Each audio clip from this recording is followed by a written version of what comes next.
souhaitez retrouver votre vitalité.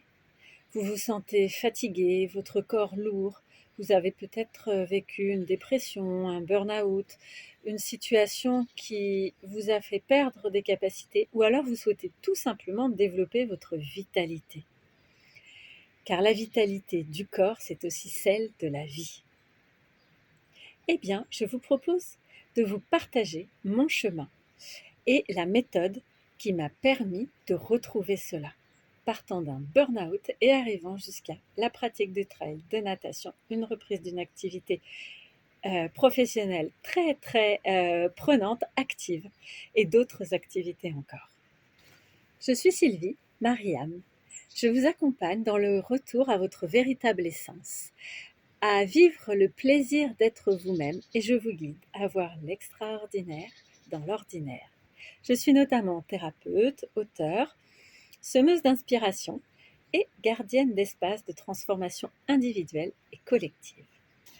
Retrouver la vitalité quand on a tout perdu ou presque, suite à une épreuve du type burn-out, dépression, mais aussi des problèmes de santé ou d'autres choses encore, ou tout simplement la trouver quand on ne l'a pas développée.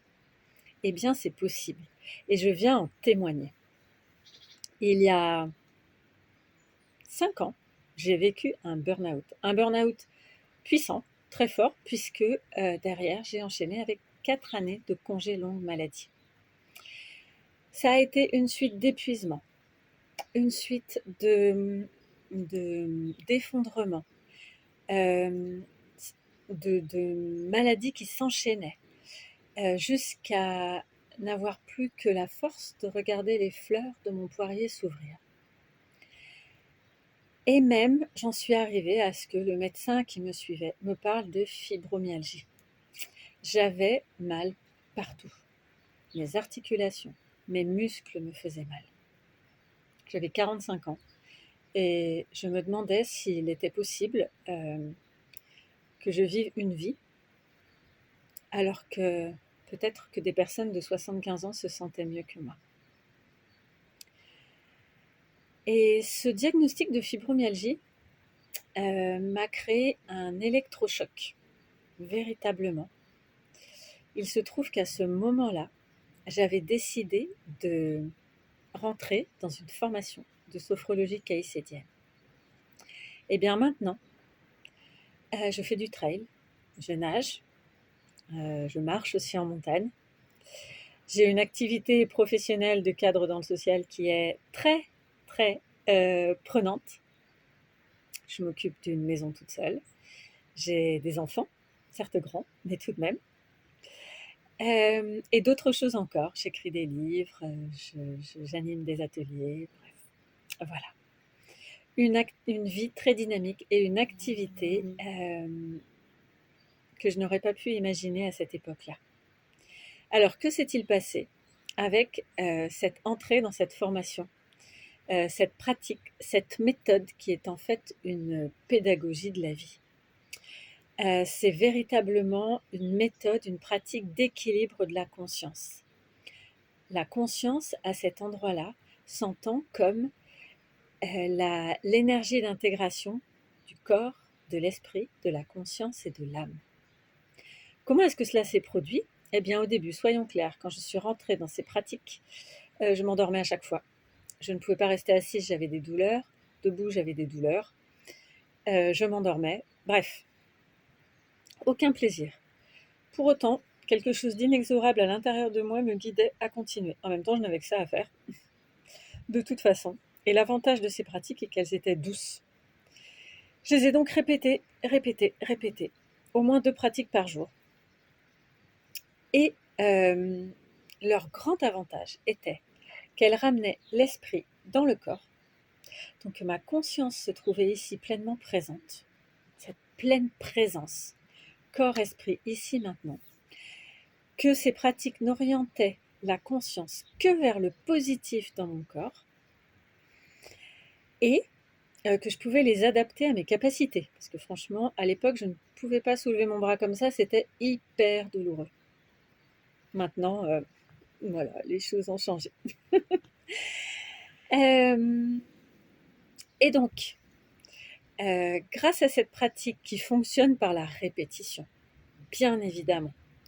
On ne va pas se leurrer, arriver à un burn-out, c'est une répétition d'habitudes destructrices qui pour moi était tu peux en faire plus, tu peux toujours en faire plus, tu peux en faire plus, à ne pas dormir assez, etc., etc., à épuiser toutes mes ressources.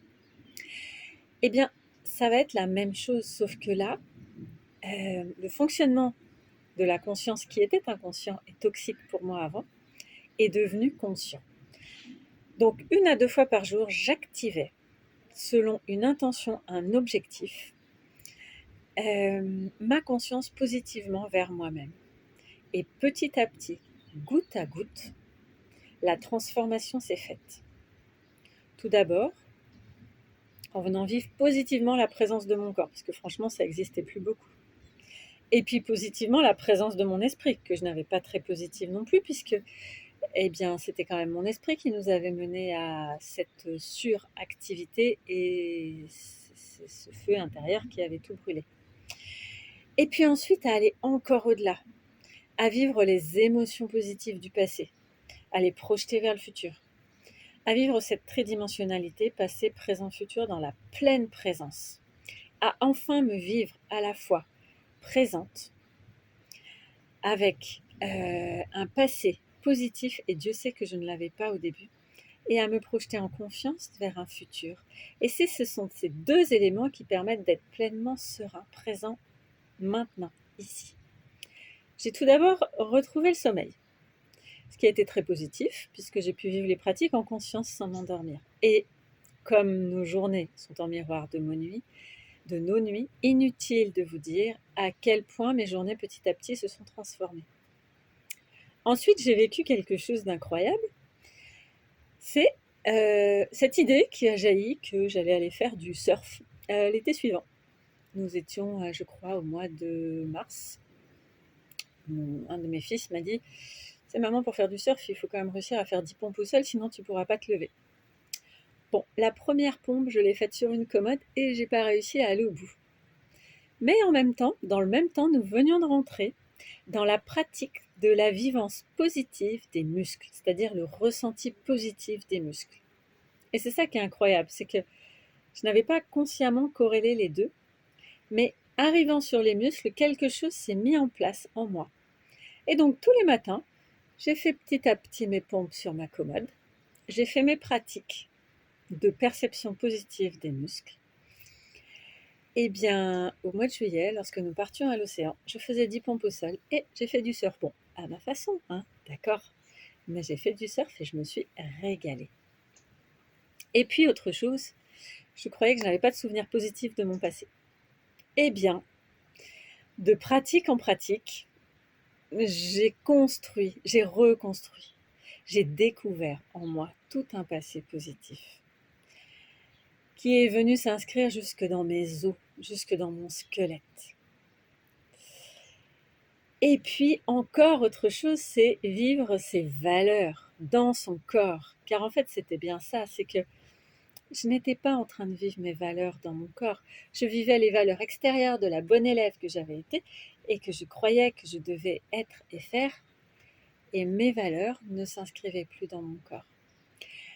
À ce moment-là, je me suis vue ne pouvant plus voir de négatif dans ma vie. Alors que je peux vous dire qu'après un burn-out, en mode dépression, eh bien, je ne voyais pas beaucoup de positif dans mes journées à l'époque, même s'il en restait toujours une goutte, mais tout de même.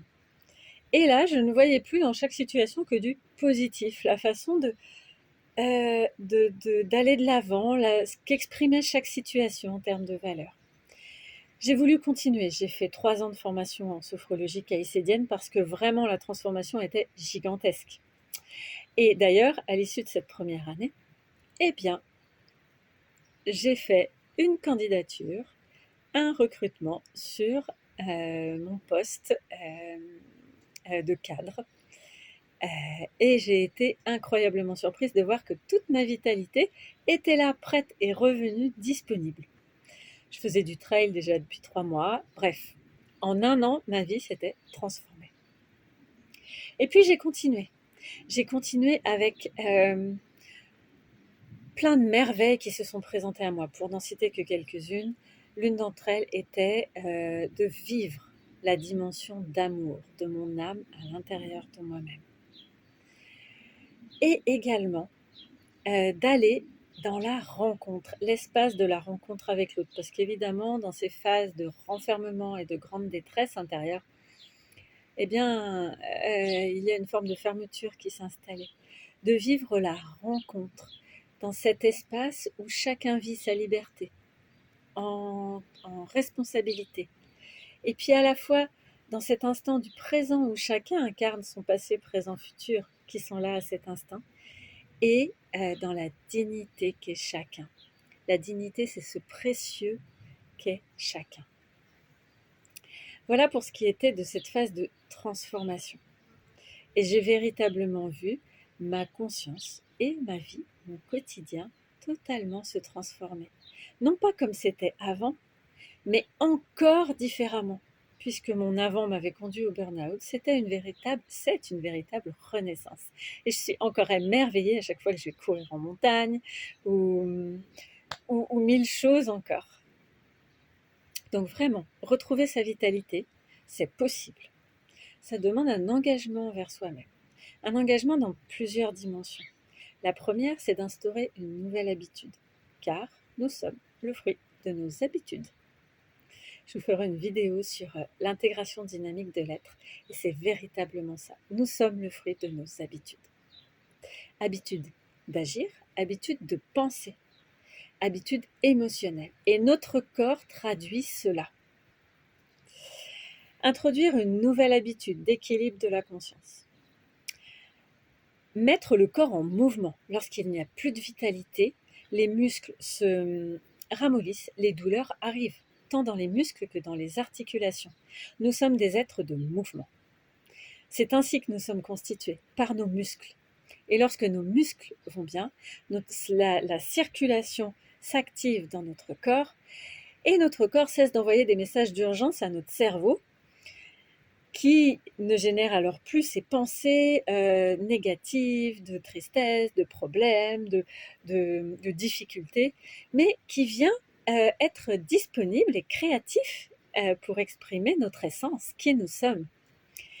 Et puis l'essentiel, vraiment, c'est le sommeil. Retrouver ce sommeil, ce sommeil, il va mieux quand on a du mouvement dans la journée, quand notre corps est en équilibre sur cette terre. Si nous n'avions pas de muscles, nous serions une limace, par exemple. Et encore, elle en a puisqu'elle avance. Je ne sais pas. Quelque chose de mou. Voilà. Donc c'est vraiment cette gravité terrestre. Et qui nous sommes dans notre constitution nous impose le mouvement pour nous sentir bien. Mouvement si possible en nature. Parce que ne nous l'aurons pas, notre corps est de même nature que la nature. Nous nous nourrissons d'elle. Et c'est quand nous sommes en présence dans la nature que les molécules dont nous avons besoin nous arrivent dans notre corps et nous permettent de vitaliser notre corps naturellement. Mouvement, nature, pratique d'équilibre de la conscience, sommeil et alimentation. Si nous sommes drogués au sucre, aux aliments transformés, bien sûr que nous sommes intoxiqués. Et de la même façon, l'intoxication chronique, puisque notre corps est ce que nous mangeons, nous respirons, nous buvons, l'alimentation est essentielle aussi. Voilà les différentes voies sur lesquelles maintenant je vous accompagne pour retrouver la vitalité après un burn-out, après une dépression, après une phase difficile. Vous pouvez me contacter, bien sûr, et je serai ravie de pouvoir mettre à disposition de vos objectifs mes pratiques, cette pratique, qui ensuite s'installe sur du long terme et qui devient une nouvelle habitude. C'est comme se laver les dents, et c'est voir son quotidien et sa vie se transformer pour exprimer pleinement qui nous sommes dans notre essence.